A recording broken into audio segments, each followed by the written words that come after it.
Hello दोस्तों।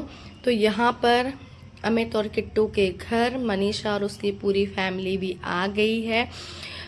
Sachin already यहाँ पे पहले से था। आप यहाँ पे मनीषा का एक्सप्रेशन देख सकते हैं कि वो सचिन को देखकर कितनी ज़्यादा खुश हो रही है। और सबसे पहले उसने आते से ही सचिन के पैर छुए। ये होती है भारतीय नारी, एक पत्नी जो अपना पति धर्म निभाती है। और यहाँ पे सचिन ने भी अपने मम्मी पापा सभी के पैर छुए और रंजना ने भी सभी के पैर छुए, सचिन के, अपने उससे बड़ों के।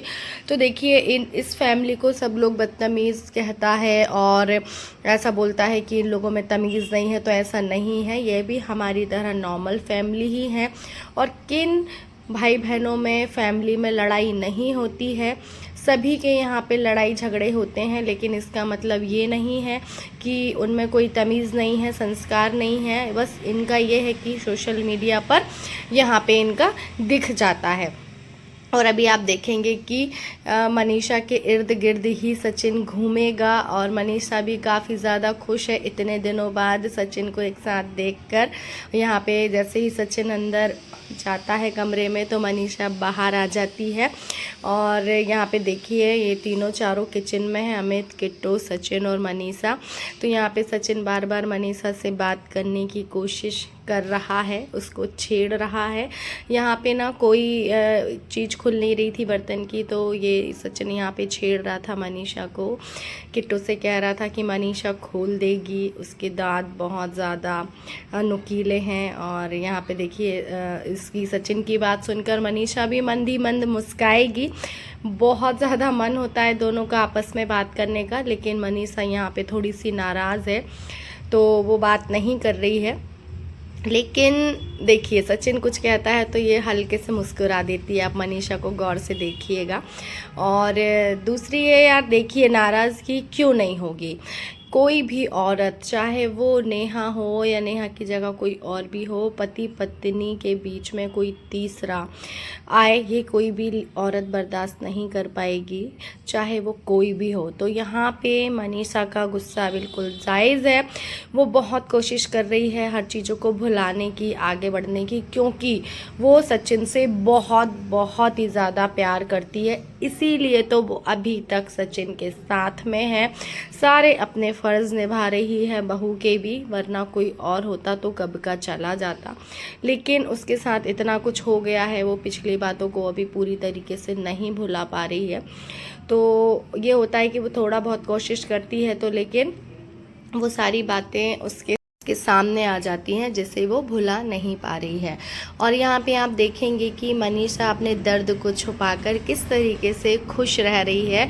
और यहाँ पे वो किट्टू के लड़के को खिला रही है। जैसा कि हम सभी को पता है कि उसको बच्चे बहुत ज़्यादा ही पसंद हैं। जब वो भोपाल जाती थी तो ताशीश को भी वो इतना ही ज़्यादा प्यार करती थी और वो बच्चों के सामने अपना सारा दुख दर्द भूल जाती है। और भगवान जल्दी से मनीषा की गोद भी भर दें। और यहाँ पे आप देखिए एक रंजना, ये जो रंजना है इसने अपनी जेठानी का एक छोटी बहन की तरह साथ दिया है एक बुरे वक्त में। और जब सारे लोग इसके ख़िलाफ़ थे, सचिन ने बुरा किया, तो रंजना पूरे टाइम खड़ी रही इनके साथ। और प्रिंस ने भी लक्ष्मण की तरह साथ दिया है।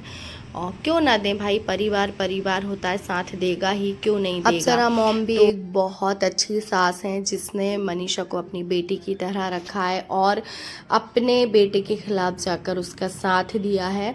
और अप्सरा मॉम ने भी बहुत ज़्यादा समझाया है सचिन को। लेकिन कहते हैं ना, जब बच्चे बड़े हो जाते हैं तो उनको एक हद तक ही समझाया जाता है, क्योंकि जब वो पलट के जवाब देते हैं तो माँ उसके सामने नहीं बोल पाती। उनसे जितना हुआ उन्होंने साथ दिया, उन्होंने समझाया है सचिन को। और भगवान करे कि अब जैसा ये लोग मिले हैं, सचिन और मनीषा हमेशा एक दूसरे के साथ रहें, एक दूसरे के पास रहें। भगवान इनके जीवन में सारी खुशियाँ डाल दें, सचिन को सद्बुद्धि दें।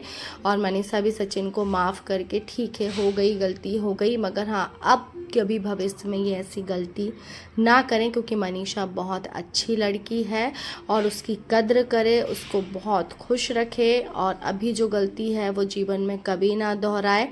भगवान इनके जीवन की में सारी खुशियाँ डाल दें, मनीषा की झोली में जल्दी से एक नन्हा मुन्ना सा कृष्ण डाल दें, जिससे कि इनके जो भी मतलब इनकी दूरियां हैं, इनके जख्म हैं, वो सारे भर जाएं और ये लोग हमेशा अपने जीवन में खुश रहें।